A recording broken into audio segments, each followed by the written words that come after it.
Lorenza, if you want to just make a brief closing statement. Yes, my final closing statement is that Europe, as was said, is a regulatory superpower. It is also a donor superpower. And it is absolutely essential right now that Europe keeps on giving to its neighborhood, to the world at large. We need support. The world needs support in terms of continuing to develop the Agenda 2030, to continue to strive to achieve the SDGs and to overcome the pandemic. Thank you. Thank you, Lorenza. And Sylvia, as you're next on the list, can you give your closing statement, please?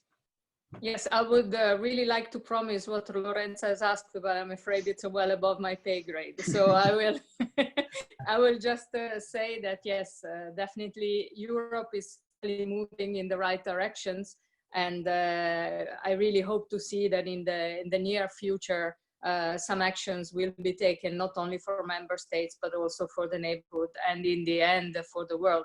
And I must say that during this lockdown period, we have continued with all our FTA negotiation with countries around the world, waking up at 7 o'clock to have negotiation with Australia and things like that because of the difference in time. So the European Union has not stopped, the European Commission has not stopped, and I hope that that will have some concrete good consequences for the future. Thank you, Sylvia. Next on my list actually is Ricardo. Ricardo, your closing statement. There we go.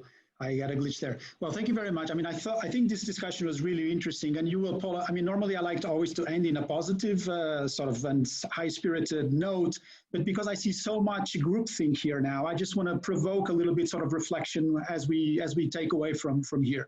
Because I mean, we all work in collaborative, multilateral settings, right? So this is our bread and butter. This is our atmosphere, our environment, our bubble, so to say. But I think there are key uncertainties just from the discussion that I just heard for the past 10 minutes that we need sort of to think about. First, you know, is the world going to become more multilateral and collaborative, or is actually going to be more self-reliant, fragmented? I mean, what type of world are we going to have?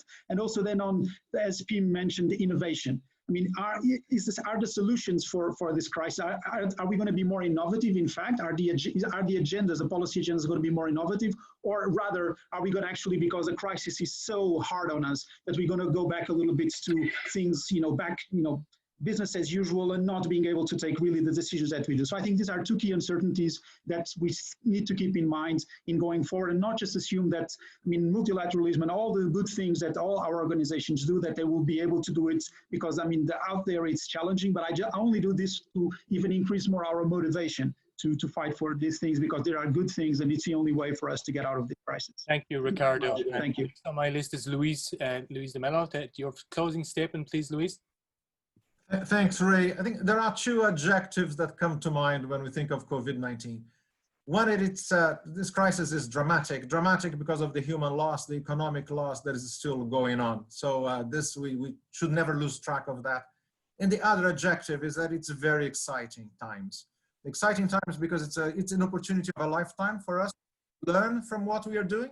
Who would imagine 3 months ago that we would be having a conversation that we are having today?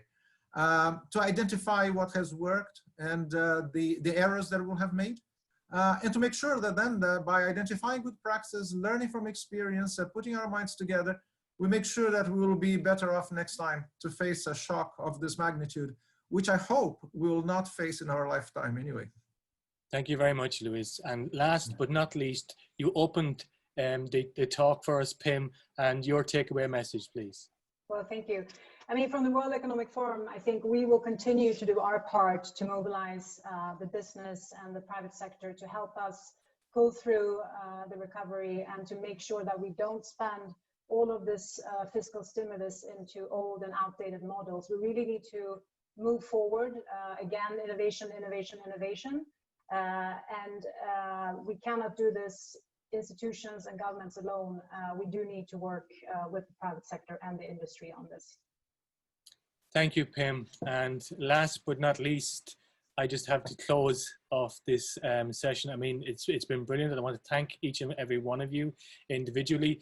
You've made my job very, very easy. The flow of the conversation was brilliant. The type of questions that we've had to address. Unfortunately, there is a list of them as long as your arm, which we won't be able to get to. Thanks, Pim. And we will resume with TheConverSEU on our second I suppose, outing in the next couple of months, and hopefully we'll be able to get more people involved again of the caliber of the expert panel that we've managed to put together today. So thanks very much, Pim. Thanks, Sylvia. Thanks, Ricardo. Thanks, Louise. Thanks to everybody that Olga, who at the start, Sylvia, everybody who's come in. Henk for doing the live question there as well. For the people who contributed on YouTube, and for the people who came in the audience on Zoom. Thank you very much, and hopefully we'll see you all again soon. So be safe and be well. Take care.